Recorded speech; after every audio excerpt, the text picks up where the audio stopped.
Guys, napunta nga pala kami ng Tanawan at dahil may nagbigay nga sa amin ng nangka, nagsindi nga muna kami ng kandila dito sa may simbahan at nagdasal. Tapos nga namin ay kumuha kami ng santol. So hi guys, dito kami ngayon sa Tanawan. Nagkaroon kami na Jantol. santol. Nang hunting yung jantol. Asim ba? Tignan mo. Ayoko. Maasim na ako. Ayoko. Alam. Sa part nga na to, ay nagkakwentuhan lang kami at dala-dala namin yung mga plastic namin basura. Share ko na. At sinabi ko nga na i-upload ko yun sa Reels. Pa-heart na lang guys. Pa-like and share and subscribe. Ilang minutes pupunta dito? 30. 30 ba? Kumain pa kasi tayo isang oras. Yeah.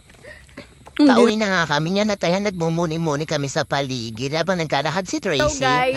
Andyan nga pala yung puno ng bayabas. So, guys. So, ayan. Nakuha sila Kukuha guys. namin, guys.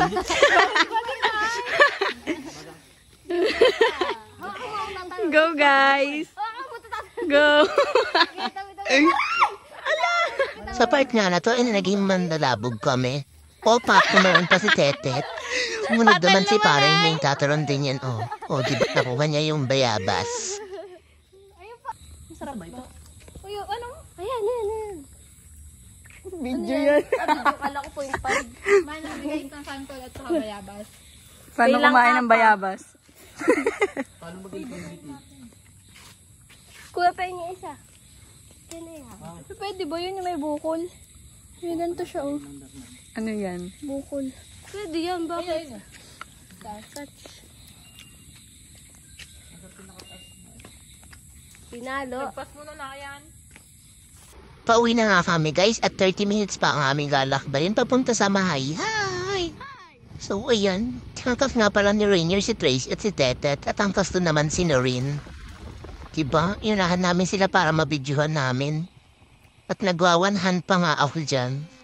Diba kitang-kita ang aking maging sister-in-law o pak. Danta. At wala daw si Brent dito dahil kasama ko siya ngayon. So, ayan guys, tawan-tawa si Noreen. Maganda ang view dito guys. Ayan, diba kitang-kita. At malapit na nga kami pala sa palusong kaya pinababa ni Rainier yung dalawa. Dahil mahina yung preno ng motor namin, pinaglakad yung dalawa. So, sa mga gusto nga palang naghahanap ng lupa, PM niya lang ako. Dito pa lang sa lugar na to, ang dami magandang view. O diba, pak, naipasok pa yon.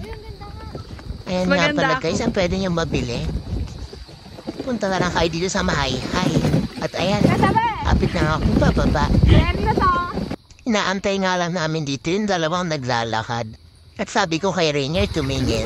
So ayun, dumating na sila at may nakikita na namang bago. And try nakikita nila ang daming bunga. So maganda talaga dito guys. Meron pa silang tulay. Pwede nilang gawing swimming pool yan. Ayun, diba? Ang lawak ng guys. Kaya sa mga interesadong pumunta, PM niya lang ako. At lalong-lalo na sa mga gusto mag-invest ng lupa, punta na kayo din sa Mahayhay, maraming available. So, ayan, pag-uwi na kami. Tara, dito kami sa I Love Mahayhay. So,